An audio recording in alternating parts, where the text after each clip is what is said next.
Care Partners. Teresa Youngstrom here with a better approach to memory care. But today it's our podcast, Memory Care with Teresa Youngstrom. Thanks for being here and thanks for coming back. So many of you are liking and sharing and subscribing. It's awesome. We're reaching out so much further, and I appreciate that.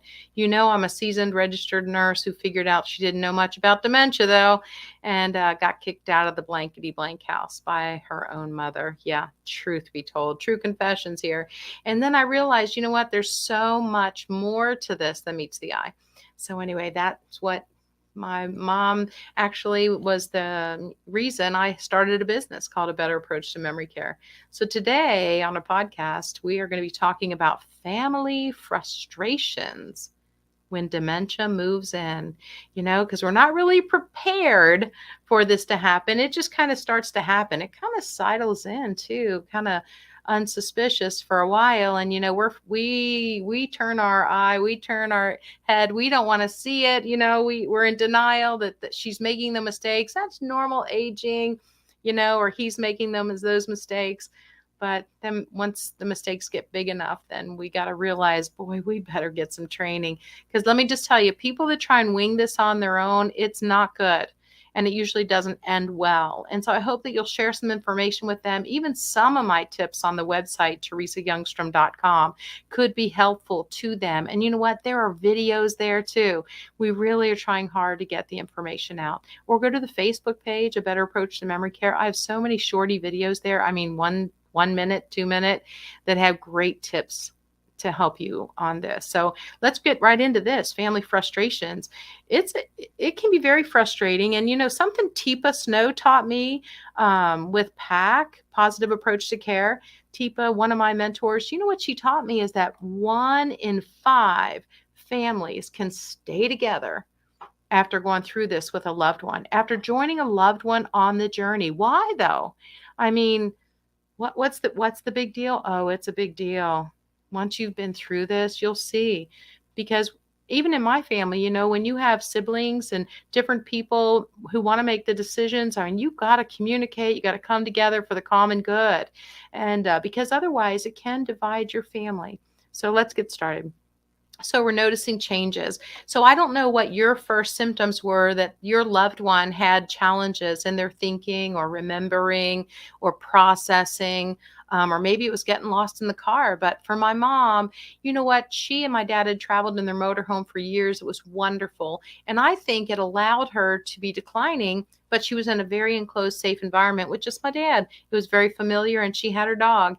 And it wasn't like they were doing different hotels or staying in different Airbnbs. It was the same space. And it worked out well until her knee didn't cooperate.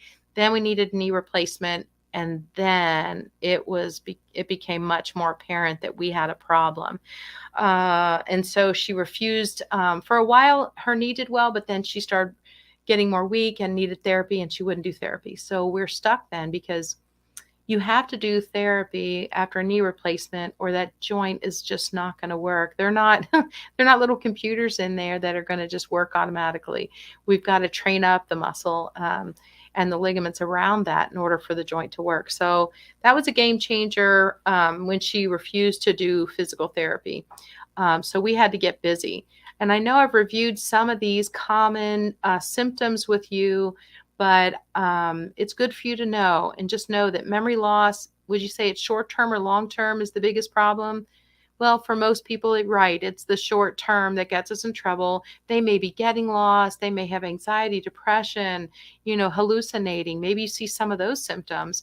But, anxiety and depression, they really fall under the category of a mental health disorder. And technically, they are determined to be treatable. And so, but when you get a mixed picture like that, and you have someone who's struggling with memory and struggling with maybe some type of a dementia, and they've got anxiety and depression, it just can be very, very difficult. So they're going to need a lot of grace and a lot of time to get through this. And who knows, it may be different medicines, but medicines, we just have to be so careful to start them one at a time. You might see she's unable to perform simple tasks, like maybe she always could fix that dessert just off the top of her head, and no longer does that dessert come to mind. Or maybe she just doesn't have any inclination to cook, and she always did. And that would be different, wouldn't it? There can be confusion as the evening hours approach, and we call that sundowning. In my research, it's a tired brain, but that might be a symptom you see, is that by either late afternoon or when it starts to get dark out, or it might be early evening, they may show more symptoms of forgetfulness, more word finding, more irritability even. Okay, because in their mind it's very frustrating when I can't think correctly. How about, declining social skills, social interactions? It's interesting that as long as we don't make them feel bad about a situation or embarrass them, they may keep going to church. They may enjoy singing with the choir. They may enjoy doing activities, especially if their spouse is on board or a family member that keeps them, comfortable and thinking this is perfectly normal how they're acting. It's okay to notify the people around them that she's got some challenges, but she's doing great. Just don't ask too many questions, and don't ask her if she remembers your name. Okay, so you can prep the people around you to accommodate what he or she might be having trouble with, and as long as we can keep them in the game and socially active, it's awesome. But I have to pause, because I'm meeting more and more people who have a diagnosis. They know they've got dementia, and they're still able to make decisions. They're still able to engage on online with other people, with support groups. They can still engage in activities, and they can still be a part of their care decision making. And so don't jump in too fast. If someone still has capacity, I always want to caution you that I've seen families come in, swoop in, and want to put mom in a place and take away all of her take away her driving, take away her going to her women's club or to her church meeting or whatever. And I want you to hit pause on that. Every individual is going to be different as to how this disease affects them. And they have different situations, different relationships, everything. And so I just want you to be careful that if you've met one person with dementia, you've only met one person, and we can cater the care to come in alongside and let them live their best life inside this. Okay. It's not a 3-month cancer over and done. They could still have, 10, 15, 20, 30 years of life left. And so let's make the best of that and not rob them of some things that they could still do and enjoy, like beauty and animals and nature and music and so many wonderful things. Maybe they can't do their checkbook. I say, so what? Get someone to do that, and let them enjoy life. So you might see them being defensive, never wrong, always the victim, paranoia and suspicion, paranoia. That might be a symptom for you. Wandering, trouble sleeping. So you get the picture. They're all going to be a little bit different. There may be a lack of initiative for hygiene too. We do see that a lot, but I teach a lot of great techniques on how to come alongside with that. So I just want to quickly review some of the symptoms, and your loved one's symptoms will be a little bit different. Okay. Is it dementia or is it something else? And it's a really, really great question. Don't always assume the worst, guys, because do you know if your thyroid is having trouble, if your thyroid stops working, your symptoms could look like those of a person with dementia. So let's get it checked out. How about if your hearing is gone? I had a pastor one time come to me and he said, I think I got what you teach about. And I said, really? And I said, well, the first thing I always have people do is go to their medical provider, their doctor, their PCP, and do a regular physical, and then get their hearing, get their vision checked, and just get the routine things checked. And we might find out, well, your hearing is to the point where you're not hearing the conversation. Listen, guys, if the hearing isn't great, there's no way to get the information to the short term. So then it could then get into the long term after a good night's sleep. So be reasonable that it could just be hearing loss. And wouldn't that be? That's so much easier to deal with, getting some hearing aids. People with dementia who then get hearing aids, well, it's risky, because if they have no short-term memory, they may not remember they wear hearing aids, and they pull these things out. Kind of irritating, isn't it? I don't use these things. And they look for a good place to put that, which could be right into the garbage can. And there's a several $1,000s in the trash. So if you're going to get those hearing aids, like I said, get evaluated early, check the hearing. If it's a problem, get the hearing aids early so we can get into a good routine of putting them in and taking them out. Routine is so important when we're caring for someone. So if it's not the hearing, maybe get the vision checked. But thyroid, it could be a low B vitamin, especially someone who has had a lot of history of drinking alcohol. And so the B vitamin deficiency can give us some foggy brain. They're saying diabetes and poor nutrition can give us foggy brain. Not everything we see is dementia, and there are some things that are treatable. And so I just want to hit the pause that maybe it's dementia, but let's rule out all the other stuff first, okay?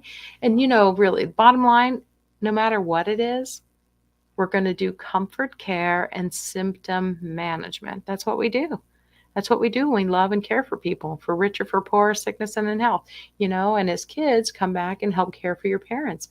I'm all in. And I just want to be able to help you to be able to care for them and give you the tips and the experience and review the mistakes that I've made, right? So that you can move forward with this. Okay, let's go back to the next slide.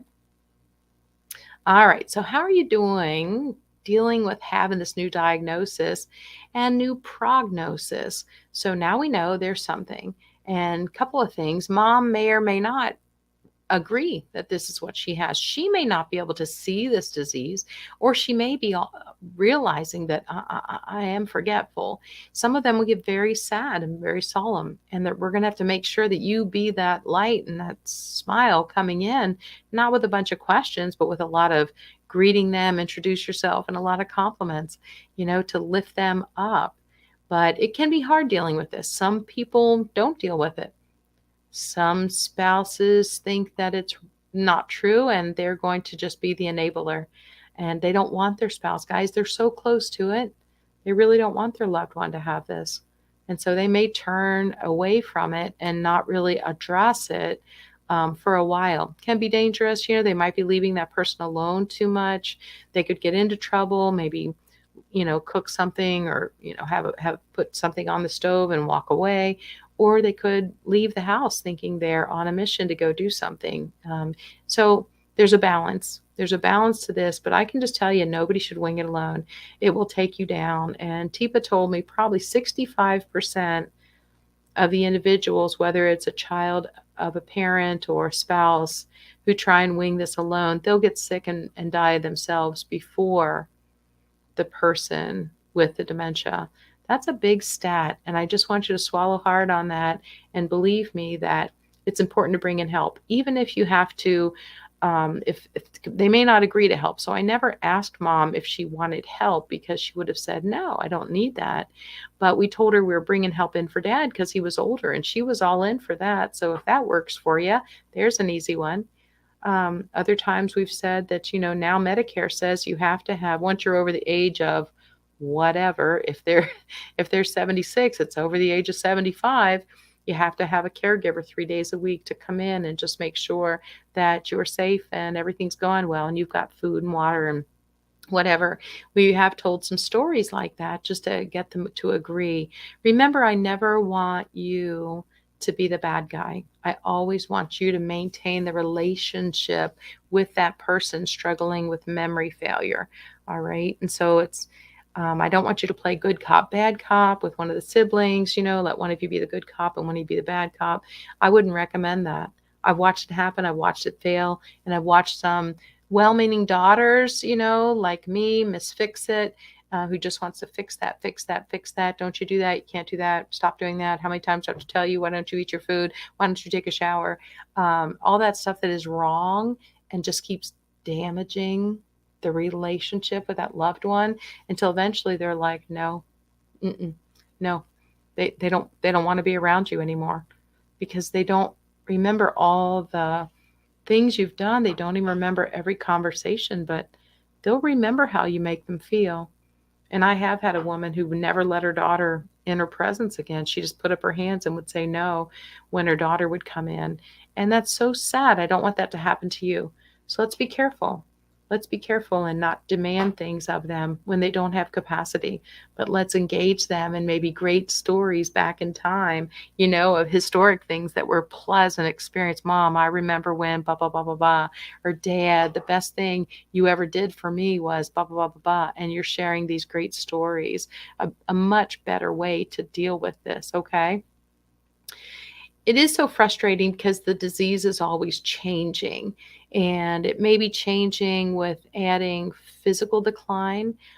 Because, like, if you think of Alzheimer's, starts off with, it's a brain decline, and it's me not being able to think right, remember. The short term is damaged for sure, but it's a slow progressive and we can adjust as it goes.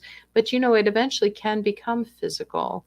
And maybe I forget how to swallow. Maybe I can't walk any longer. Maybe I find myself bedbound, and maybe my joints start to pull in on themselves with become more contracted. And that's all part of the disease, I hate to tell you. And I might have trouble swallowing too. I might not understand the chew, swallow, breathe routine of things. Isn't that crazy that you would mess that up? But it's a real thing. And they may have trouble swallowing and they're choking. But the hard part is that as soon as we figure out how to care for them right here, then they move down a little bit, and we got to come up with some new ideas and figure out in their situation what are the techniques now that we need to work on in order to keep them safe in their wherever they're living at home or in their community. Let's see. So we always want you to be part of the solution, right? Not part of the problem. And so I want you to think about this. If they have dementia, who has to change the way they do things? And it's got to be us. It has to be us. They can't change the way they're doing things. Don't finger wag that and correct and carry on, because it doesn't work. I know I was with some caregivers one time and they were bargaining with the residents. You do this and then I'll give you a cookie. You do this and then you do this. And I just said, you guys, not great technique. Let's really not bargain with this person. It kind of puts you in a boss, submissive, maybe kind of a manipulative situation. Not the best thing we can do. I would say we can come up with some better techniques than that. Maybe if you ask them to help you do something and get them into the bathroom that way, help you find something. Where in the world is that hairbrush? You've got a good hairbrush and I can't seem to find it. I really need your help. You know what? You are the best finder that I've ever come across. And who knows, maybe that would engage her enough to come in and help you. And really the ultimate goal was to get her to brush her teeth, but you got to get her into the bathroom first. But every time you said you have to brush your teeth. Nope. And so we got to be creative as this changes, and just know that they're still doing the best they can. Guys, they didn't ask to have brain failure, right? Yet when someone in the family develops this, kind of the whole family's involved, and we can either be part of the solution or part of the problem. And I want you to think about that and arm yourself with good technique and good ways to say things, resolve things, to be sorry, to be humble, and get creative on how we can get them to do things that need to be done without being condescending or manipulative. It really can be done. I'm always talking about being the great detective instead of the judge. So if she acts out or says something inappropriate, I don't want the finger wag to come out and telling them, don't you talk like that. I'm here to take care of you. I'm giving my time. You could at least be nice. Okay, wrong answer. Because listen, if she could find the right word with her language and cognition, she would. But obviously she's having trouble with that. But something is causing her to go to the emergency words and use whatever's right there. And just frequently they are colorful. That's putting it nicely. It can be cuss words. It can be racial slurs, sexual innuendo. It can be a variety of things. But just I want you to notice and become a great detective. Instead of finger wagging, get that magnifying glass out and see if we can figure out what's really going on. Is there pain, fear, anxiety? What's that you're saying? Yeah. When they're using those words that many people label a behavior, I hate the word behavior because it's such a negative term, and it just seems to then result in medication. And I don't think that that is accurate at all. And it's so unfair to the person, because if I've got, an ingrown toenail and I can't tell you, but you just put these shoes on that are too tight and it's killing my toenail, and all I can say is blankety blank, I can just cuss about it. Can you have the wherewithal? Are you going to just go say, Teresa's having a behavior, we need to give her something? Because what is the ultimate goal? Is the ultimate goal to shut me up? I've seen that. I'm sad to tell you. I've seen that. It's sad. It's very sad that we would treat another individual like that. So if you're all right with me, join me on drop kicking the behavior word out into left field, because I don't want to hear that about people. What do you mean it's a behavior? They're either unhappy, they're sad, they're in pain, they're having fear. They're anxious about something. There's something in their head that's playing around and messing them up, and it's causing them a lot of challenges. So yeah, there's all kinds of things going on. But to have that condescending label, I just can't go there. So I just want you to be a good detective and not a judge. I don't want you to give them something that's going to make it more difficult for them to talk or walk, or think more clearly. And so ask yourself that, I don't really know what's causing them to be upset, but will this antipsychotic drug, is that going to make them think more clearly so they can communicate with me better? Is it going to make them walk more safely? Is that going to make them be able to not, to think, oh, I shouldn't get out of my bed when no one's here? Or are they going to be completely out of their mind now with no senses, but they got to pee and they know they got to pee, and they're going to get up and fall out of their bed. So, and you know what happens when we break the hip? And then when the pneumonia sets in. So that's just something I think we need to be on guard to be more preventable with. I'm hoping that we'll learn to, be able to get more caregivers. That's the biggest problem right now, probably, is lack of caregivers. But if you're at home and you need additional caregivers, let's see what we can do to provide that. This person is going to need more and more care as they decline. All right, have I harped on that enough? Okay, moving on. Okay. If one person has dementia, I already told you this, the whole family is dealing with dementia. So let's educate ourselves along with some of the brain failures. So tips to avoid frustration. Don't share your problem and worries with these people. Don't come in with your loved one. I don't want to say these people, with your loved one. Don't share the bad news of what's happened at work, or the big wreck you saw, or something like that. It's amazing that issue that you come in with, and all you're doing is venting. I mean, right?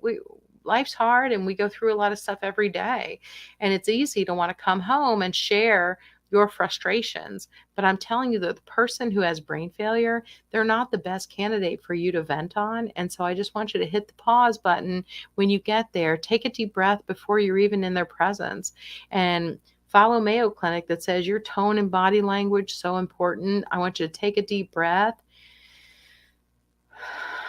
Let those problems go. This isn't the right situation.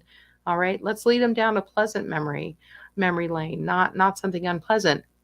True story. I was going to visit a lady once, and the traffic was terrible, and there were fire trucks and life squads and police cars everywhere. It was before I had good sense, and I came in to visit her, and I was late. She was in a nursing home. She definitely had dementia. And I was like, oh my goodness, what a day. I mean, the traffic was so bad. There were police everywhere. And I was giving her the whole dissertation. And do you know, 10 minutes later, when her personal caregiver came into her room, she very solemnly explained to her how bad everything was, and that the police are everywhere, and the ambulance. People are hurt. And she even embellished the story, and it became a part of her. What in the world did I just do to this poor lady? Okay, so wrong again. Learn from me, learn from my mistakes. Yeah, don't do that. That is not what we should be doing with these people that are having trouble with brain failure. So Say you're sorry as often as needed. And I want you in there leading them down joyful stories down memory lane. And here's the deal, if they have trouble with their short term memory, you find the stories they love. You can repeat those stories and still generate great smiles from them and lead them back to a happy place. But also understand that you don't know where they're going to be when you come in. I don't care if they've been tested and they're a 2, a 4, a 6, or an 8. There really aren't 8s, but you know what I'm saying. I really don't care what level they've been deemed to be at. When you come in, they could be in a variety of situations. If there's pain, if they didn't sleep last night, if they're uncomfortable, if they have a UTI, they could be anywhere. And so you need to just come in with your full assessment skills, ready to go as to where they are. They may be back in time looking for their parents. They may be tracking with you, which is always wonderful. Or they could have a good mad going on. And you better say, wow, I had no idea. I'm so glad you told me. And your tone and body language better be all in, okay, to save that moment and engage in them in the proper way. Otherwise, it can be so tough. So just know that it can be different. Let's see. Heading back to the last slide. So I want you to take that breath. I want you to observe how they're doing. Let's avoid the yes, no questions. Why? Because it seems like over time, most people struggling with dementia learn to say no. And then that's what we're going to get. No, no, no, no. Do you want to take a shower? No. Maybe we change that to an either or. Were you thinking a shower or just washing up today? Let them feel in control, okay? I want you to accept and agree what they're saying. Just accept and agree. It's not rocket science, but you can accept and agree. Even if they're wrong, it's okay to say, "Well, I'm glad you told me that. I had no idea," even if they're wrong. Okay, guys? Just keep in mind the person living with dementia, they didn't ask for it, okay? And they need us more than ever in this time.